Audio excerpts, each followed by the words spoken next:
Eu quero receber agora a nossa psicóloga, a gente vai falar um pouquinho sobre terapia de casal. Tudo bom? Tudo Seja bem. muito bem-vinda, obrigada, viu, pela gentileza da Obrigada. presença. Conosco hoje a Rosângela Monteiro, tá certo? Obrigada, viu? Rosângela Monteiro. Prazer tê-la aqui. Obrigada pelo espaço. Rosângela, você sabe que a gente tem recebido com uma certa frequência, né, histórias, relatos de algumas mulheres que têm tido dificuldade no relacionamento com o parceiro. Muitas relatam, inclusive, a questão, Tati, os filhos, a casa, o trabalho. Percebo que o nosso relacionamento está bastante desgastado, né? Como a gente poderia aí resolver esse problema? Eu acho muito oportuno sua presença hoje no programa, especialmente a gente percebe, infelizmente, na sociedade, hoje os relacionamentos são muito descartáveis, né? Eu me lembro uma vez, eu ouvi algo de uma pessoa mais velha, experiente, e eu nunca mais vou esquecer. E ela me disse assim, Tati, na minha época, ela já é avó hoje, né? Ela me disse assim, Tati, na minha época, quando as coisas se quebravam, a gente consertava. Hoje, quando tem um arranhão, já se joga fora e troca. E isso acontece nos relacionamentos, né? Quando se tem ali um arranhão, existe uma conversa, ouve-se os dois lados e tenta-se entrar num acordo. E hoje, infelizmente, a gente vê muitos relacionamentos, não tem conversa, né? Não tem um debate saudável sobre a relação. E aí, muitos relacionamentos se desfazem. Que importante a gente poder falar um pouquinho sobre essa terapia de casal para fortalecer essas relações, né? Sim, é importante você trazer esse relato, porque é o que a gente encontra no consultório diariamente, né? Então, normalmente os casais que chegam até mim no consultório vêm com uma queixa de não conseguirem mais conversar, não conseguirem mais um momento a dois, não conseguirem mais serem vistos e reconhecidos pelo parceiro. Então, tem alguma desconexão que aconteceu em algum momento e que eles não se deram conta no momento em que essa desconexão aconteceu. O que eles veem normalmente são as consequências dessa desconexão. Então, a gente não consegue mais conversar. A gente começa a conversar, se propõe a ter essa conversa, esse momento, mas quando a gente vê, em 5 minutos a gente está agredindo, a gente está gritando, ou então a gente está saindo de perto um do outro. E normalmente esse é o motivo geral, assim, mais comum que a gente encontra no consultório de queixa de casais. A gente tem aí algumas telas. Primeiro, dicas para um relacionamento saudável, né? Como a gente pode melhorar a nossa relação, né, com o nosso parceiro, com o pai dos nossos filhos, né, com o nosso namorado, com o nosso noivo. A gente sabe que o público do Mulher.com é bastante vasto, então dependente, né, da faixa etária, mas que a gente possa melhorar essa relação. A gente fala aqui diariamente como melhorar a relação com o outro, né, pensando em sociedade, mas hoje especialmente a gente quer falar como a gente pode melhorar a relação com o nosso parceiro, né, com o marido, namorado, esposo, noivo, enfim. Olha só então para a nossa primeira tela, que a gente possa colocar em prática isso, né? Sim. Ter empatia, né, pode ser aí colocar no lugar do outro, e às vezes é tão difícil, né? Muitas vezes as pessoas não se colocam no lugar do outro. Cuidar da comunicação, a gente disse agora há pouco, como é importante, né, a gente falar sim quando tem alguma coisa incomodando, mas principalmente aprender a escutar. O respeito às diferenças, a aceitação, estimular a confiança, ter projetos em comum, ser parceiro, dar apoio, altruísmo, uma palavra que o pessoal tem falado tanto, né? Tá tanto na moda. Estimular, né, a felicidade do outro, estimular a intimidade e o autoconhecimento. Se a gente conseguir colocar em prática pelo menos 2 ou 3 desses tópicos, a relação com o parceiro vai ser bem melhor. A gente trouxe essas dicas, Tati, pensando assim no que habitualmente a gente ouve, né, dos casais. Normalmente ela chega e diz assim, olha, quando ele chega do trabalho, ele não me pergunta como foi o meu dia, né? Ele chega, toma banho, janta e fica na frente da televisão ou na frente do celular, né? Ele, por outro lado, diz, tá, mas quando eu chego e pergunto como foi o seu dia, você já grita comigo, você já me põe para correr, literalmente.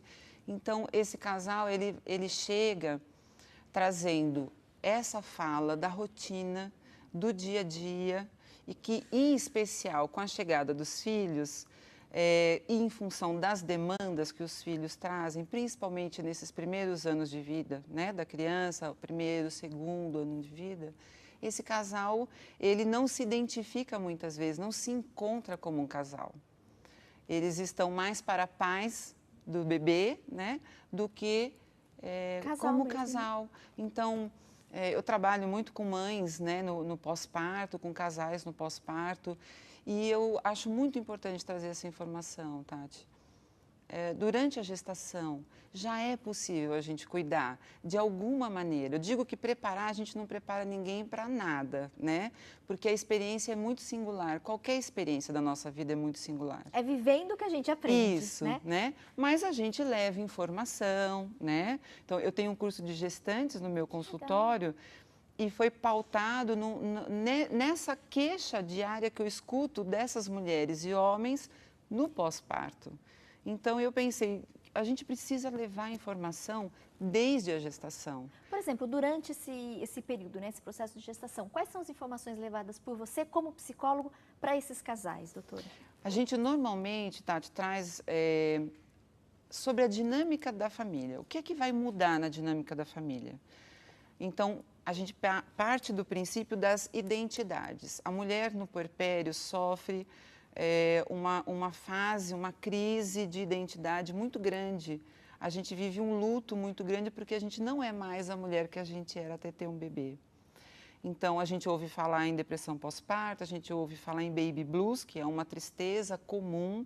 80% das mulheres no puerpério sentem. Infelizmente, Ela é muito comum. É comum, mas ela é passageira. A depressão é um quadro mais grave, né? A gente pode falar disso um outro dia. É um quadro mais grave, mas que, então, essa tristeza que vem em função desse luto, dessa mudança de identidade, mexe com o casamento, mexe com a relação.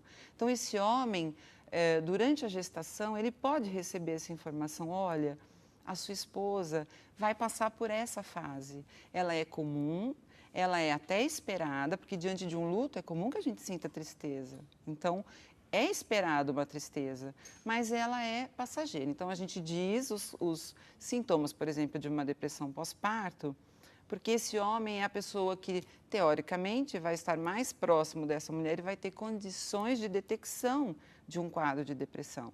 Então, olha, quais são os sintomas? Então, essa é uma informação que a gente leva durante a gestação. E, de fato, levar a informação como algo sério, não como uma frescura, né? Sim, que muito infelizmente importante. acontece também muitas vezes, né, doutora? Sim, ainda a gente tem na depressão pós-parto, muitas vezes, Tati, não só pela família, mas às vezes, e infelizmente, pelos profissionais que assistem esse binômio mãe-bebê logo nesses primeiros dias, que são os dias mais importantes deles serem cuidados, deles serem orientados. Então, muitas vezes a depressão, ela não é reconhecida como algo legítimo, né, de uma fase tão crítica como o pós-parto, que mexe tanto com a dinâmica do casal. Então, basicamente, eu escuto muito no consultório, mas muito mesmo, Tati, que a gente precisa cuidar do pós-parto e quanto antes, melhor, para que esse casal não se perca em meio a essa condição tão, de uma crise tão grande na vida desta mulher e também desse homem, porque esse homem também vive uma mudança, né? Às vezes a mulher diz assim, mas não mudou nada na vida dele. Passaram-se os 5 dias da licença, ele volta a trabalhar e ele chega só à noite, sou eu que fico sozinha. Mudou para ele também, né? Passar a ser provedor de uma família agora com filho, também traz uma mudança para esse homem. E um peso de responsabilidade, né, doutora? Muito grande. Acredito eu, bem maior, né? Sim, e nesse momento, Tati, esses papéis, eles, o que era antes uma vida individualizada, então eu vou para o meu trabalho e você vai para o seu, eu vou para a minha academia e você vai para a sua, eu vou para o meu curso.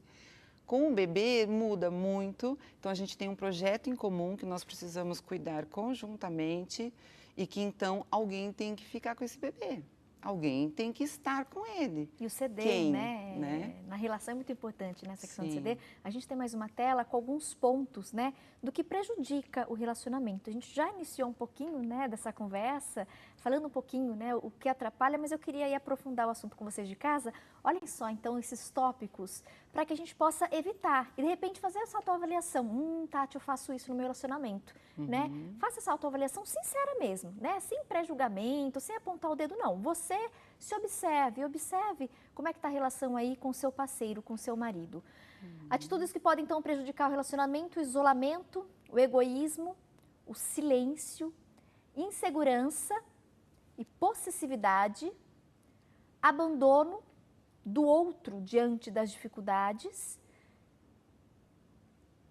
O egoísmo, o silêncio e aquela questão da possessividade também é interessante, acho que a gente pontuar, né, doutora? Sim, tem algo que eu acho que é muito importante, que a gente encontra bastante, muitas vezes, assim como a depressão, não, é velado, não é reconhecido da forma adequada, que é a relação abusiva. Hoje a gente tem relações que não são, na essência, violentas, né, no sentido físico, né, não há violência física, mas tem abuso psicológico, né? O que caracteriza essa relação? É quando eu ultrapasso o limite do outro, quando eu ultrapasso o limite do respeito mesmo ao outro, né? E pode ser qualquer coisa, Tati, não precisa ser só uma questão física. Então, se essa mulher deseja se vestir de uma certa forma, né? E esse homem, ou pode ser ao contrário também, mas o que é mais comum, a gente vê isso nessa relação de homens querendo coibir as mulheres na sua vestimenta, né? Às vezes usando de ameaça, às vezes usando de violência verbal. Então, isso caracteriza uma relação abusiva. Quando a gente fala de respeito à individualidade do outro, a gente está falando disso. Eu posso estabelecer uma relação com o outro sendo ele diferente de mim, sendo ele agindo de maneira diferente. O outro é o outro, né? A gente não pode exigir que o outro seja como a gente, até porque a gente vai entender que os opostos, aquela ideia dos opostos se atraírem, isso não deixa de ser uma realidade, né? Nós somos indivíduos únicos, né, doutor? Cada pessoa tem uma personalidade, uma característica. Sim, é o que a gente chama de singularidade, E né? bonito é convivemos todos juntos, né? Cada um com as suas particularidades, com as suas manias. Sim, mas é um grande desafio, Tati, porque diante de uma insegurança, eu aciono, então, a possessividade, eu aciono o poder que eu tenho, muitas vezes, então, a violência física chega em função disso, porque esse poder do homem de ser, por exemplo, mais forte fisicamente do que a mulher, ele age, usa desse poder, dessa força, para impor. E quando ele impõe, ele já está denunciando que ele está inseguro, que ele não está sabendo lidar com isso. Então, é muito comum, e acho que fica até um convite aqui para os casais, fiquem mais atentos. Então, quando é o momento de procurar a terapia de casal, né?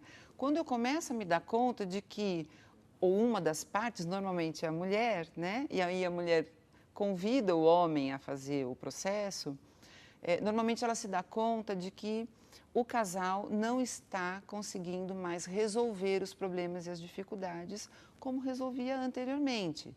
Então, vamos procurar ajuda nesse momento, porque habitualmente eles procuram quando as coisas já estão muito, muito, muito difíceis. Então, quando eles estão quase num processo de divórcio.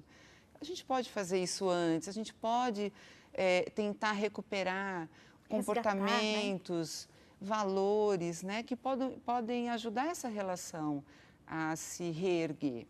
Queria reforçar um convite para quem está em casa, você que se sentir à vontade, né, passando a sua história, o seu problema, o que está te angustiando, né, o que está aí atrapalhando a sua relação com o marido. Se você não ficar à vontade de participar pelas redes sociais, você pode ligar. Fale com o nosso call center, se você preferir, a gente não vai revelar seu nome, nós vamos manter a sua identidade e sigilo. Se você quer aproveitar a presença da nossa especialista para mandar para a gente, na sua dúvida, né, expor o seu anseio para que ela possa te ajudar aí diretamente, liga aqui para a nossa emissora no 0800 777 0021. Fale com a nossa equipe de call center. No próximo bloco, né, ela vai voltar a conversar sobre terapia de casal e a gente abre espaço, então, para esse espaço, né, de dar respostas, né, e conselhos ao nosso público. Quem quiser, fiquem à vontade, tá?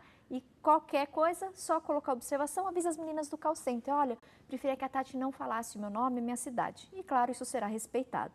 0800 777 0021. Volto para a gente continuar com a nossa conversa. E que bom falar também sobre isso, né? Muito Essa bom. questão do relacionamento saudável com o nosso parceiro.